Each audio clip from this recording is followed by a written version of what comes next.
नमस्कार। आज मी तुम्हाला एक काजू कतलीसारखा प्रकार करून दाखवणार आहे। तर हा प्रकार थोडा वेगळा आहे, तर वेगळ्या पद्धतीचा मी करून बघण्याचा प्रयत्न केला आहे।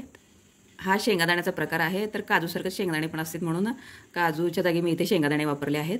तर 1 वाटी शेंगादाणे घेतले आहेत आणि 1 वाटी साखर घेतली आहे आणि 1 वाटी खवा घेतला आहे आणि तूप पण घेतला आहे आणि 2-3 विलायची घेतली आहेत। तर हे सर्व साहित्य मी तुम्हाला दाखवलेलं आहे। तर रेसिपी कसं करायची तर चला सुरुवात करूया। चला तर आता रेसिपीला सुरुवात करूया। तर गॅसवरती मी कढई ठेवली आहे आणि शेंगादाणे याच्यामध्ये भाजून घ्यायचं आहे। तर कढई गरम झाली आहे, तर शेंगादाणे याच्यामध्ये घालून घेत आहे आणि सावकाश असं मंद असं गॅस करून शेंगादाणे चांगले खरपूस असं भाजून घ्यायचं आहे।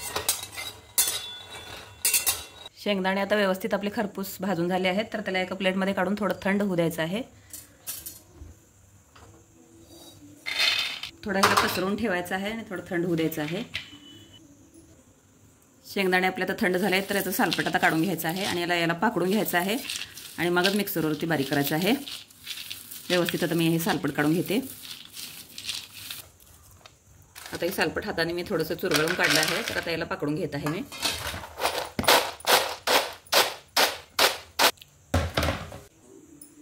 आता हे शेंगदाणे मी मिक्सरच्या भांड्यामध्ये घालून थोडंसं थांबून असं बारीक करून घेणार आहे। हे बघा, मी अशा पद्धतीने शेंगदाणे बारीक करून घेतले आहेत। व्यवस्थित चांगलं बारीक करूनच घ्यायचं आहे। परत आता गॅसवरती मी कढई गरम करायला ठेवली आहे, त्याच्यामध्ये 1 ते 2 चमचे मी तूप घालत आहे। चांगलं साजूक तूप आहे हे।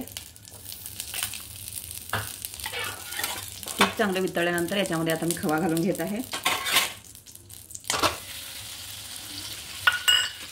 आता व्यवस्थित याला पण चांगलं परतून घ्यायचं आहे। थोडं मी फ्रीजमध्ये खवा ठेवल्यामुळे थोडं घट्ट आहे, तर तो आता चांगलं वितळेल।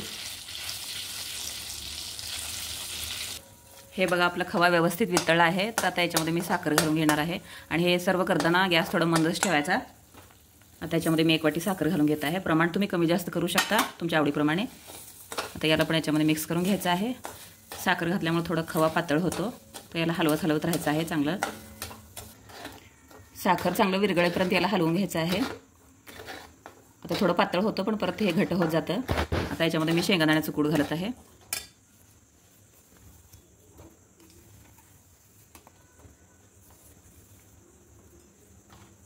हे पण चांगलं याच्यामध्ये व्यवस्थित मिक्स करून घ्यायचं आहे।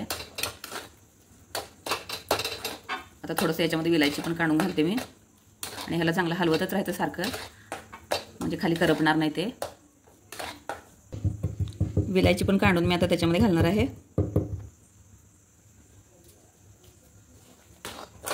आता विलायची पण मी टाकली आहे आणि ह्याला सारखं मंद असं आचेवरती असं हलवून घ्यायचं आहे। थोडंसं घट्ट होईपर्यंत चांगलंच ह्याला हलवत राहायचं। व्यवस्थित आता आपलं घट्ट होत आलं आहे हे सारण। आता मी गॅस बंद करते आणि एका प्लेटमध्ये तूप लावून याला काढून घेते मी। आता एका ताटाला मी तूप लावून घेते, म्हणजे ते आपण काजू कतलीचं याच्यावरती जर घातलं सारण तर चिटकणार नाही ते। आता हे सारण मी काजू कतलीचं याच्यामध्ये घालून घेत आहे।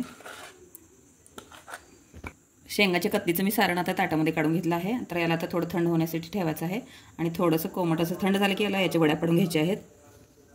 हे बघा, आपलं कतलीचं सारण, शेंगदाण्याची कतली आहे ना, त्याचं सारण आता घट्ट झालं आहे। तर आता याला चांगले असं काप करून घ्यायचं आहे। काजू कतलीचे जसे काप असतात ना, तसे ह्या शेंगा कतलीचे मी काप करून घेणार आहे। व्यवस्थित त्याचे चांगले काप करून घ्यायचे आहेत। लहान मोठे साईज तुमच्या आवडीनुसार करू शकता।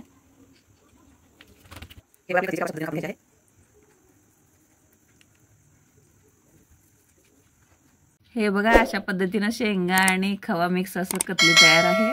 तर अशी कतली तुम्ही नक्कीच करून बघा। शेंगा कतली आहे ही। तर हा व्हिडिओ तुम्हाला आवडला असेल तर लाईक करा, सबस्क्राईब करा, शेअर करा। धन्यवाद।